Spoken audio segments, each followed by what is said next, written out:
he has been living in Florida, and now he's here, back at the Platinum Star Weekly, his home state, where he is loved and where he is cherished, where he belongs for sure, and where he is going to use the Chrom, actually, and not the Diddy, against the young Link Master in PawnMaster, I should say. This is going to be an interesting one, folks. Yeah, it's interesting to see how Rivers chooses his characters, because it's basically what state of the game do you think he's going to be in most of the game. And against Young Link, you want to be an advantage against Young Link for as long and get as much out of it as possible. And Chrom can do that. Chrom can do that very well. On top of Diddy's weird matchup spread where he can struggle with some of these different high tiers of different mid tiers that do a lot of just constant projectile zoning, Diddy might have some struggles using only banana, but Chrom has the speed to get in Young Link's face and make him pay for it. Yeah, that's pretty much to a T why he would pick this. I mean, why are you going to go with the item character when you're playing against a character who 3 of his 4 specials are items that will be able to clank with yours and then overwhelm you with the other ones that he has? I can't imagine the textbook Diddy play would be too effective against Young Link. It definitely forces a character like Diddy to think outside of the box. And why leave the box if you don't want to? Stay with the box. And that box is named Chrom Rivers right now with the forward tilt off the level, swinging for the fences right here, trying to get that spiking hitbox of the up B. Nothing doing as the aggressive play from Rivers by this ledge is slowly but surely getting better. Neutral air, not going to do it though. And Young Link may not have the best challenging tools for a well-spaced soaring slash, and when you're at 104, You're no longer at 104. One whiffed grab is all it takes. That Nair 1 true conversion into the F smash, and hey, that's something Rivers has been working on basically since the inception of Chrom. It's like, oh yeah, I can get Nair 1 to F smash, which means I can get Nair 1 into like double edge dance 1 and carry that back you onto platforms. Like Nair 1 combos are something to behold if you're Chrom, and especially if you're Rivers' Chrom. It's into imagination, basically, after that Nair 1, my friend. Honestly, it's like a damn falcon with a sword.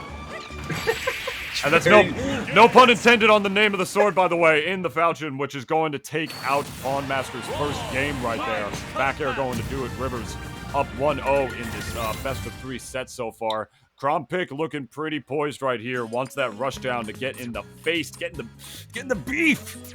Getting the beef of this Young Link right now, man. There is no greater feeling in this world than being able to break the zone of a character who creates walls like that, tossing all sorts of items at you. Nah, I got a big sword. I'll use it. I'll get in your face with this. Easy peasy. But he goes in and he turns off tap jump, so perhaps some controller shenanigans or some control shenanigans, but regardless, Rivers just looked so in control about how he was going to get into PawnMaster's face that despite maybe some errant jumps along the way, Rivers looked like he didn't really care. He's like, yeah, I'm gonna pressure you regardless if you're in the air, whether you're throwing out any one of these arrows or what have you. It's all the same to me. You're gonna eat this Falcon.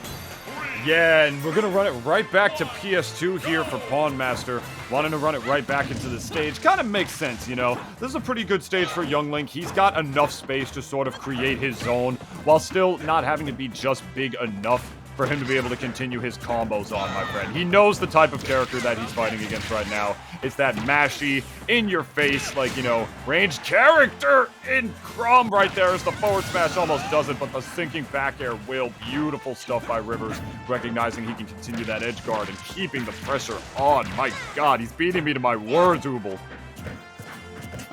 The movement with all of these hitboxes is just so threatening. Like, how do you approach this basically walking disjoint who's coming at you with aerials that are safe on block? You can't throw out something like some of Young Link's more traditional options and traditional reversals like that upbeat, like that neutral air, because Chrom's is just... It's just bigger. It's bigger and better. You have to start picking your spots, and I like the attempt to slow down the game state when you're in neutral, but Rivers just can turn it right back up. Honestly, my friend, and now the pressure is just keeping Onslaught completely. You know, like I always say, like this is the perfect opportunity to sort of like force your advantage as much as you can, but forcing your advantage means something different depending on the character that you're playing. You know, for some, it means like sort of camping a little bit more. For some, it might mean playing off the level a little bit more. And then for some characters, it means the exact opposite of what quote-unquote optimal advantage play is. Just still keeping that pressure on and running in the base right now. He knows he's playing against a young Link. He knows what young Link wants. He knows he wants to keep that pressure on with all of the items, so why slow it down now? Oh my god, with the wave bounce, side B, turn around so he could be in the perfect position by the ledge for the back air. That right there, ladies and gentlemen, is why Rivers is the best Chrom, because none of the other ones move like that.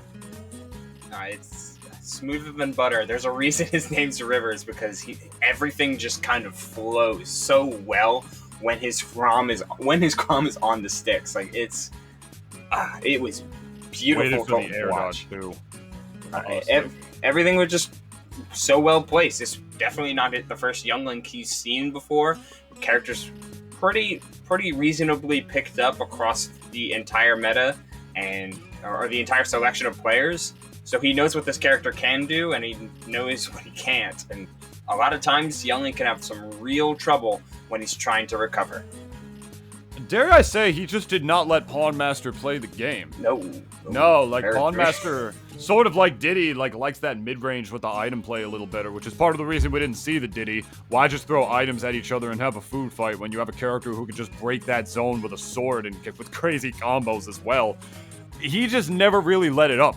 That was the kind of aggressive play that wasn't just necessarily mindlessly mashy. That was not even safe mash either. That was smart, aggressive mash, which is something that as you can probably understand, a guy like me loves to see more than anything else. So the fact that he was able to use that Chrom at that sort of level to make sure young Link just never got in the position that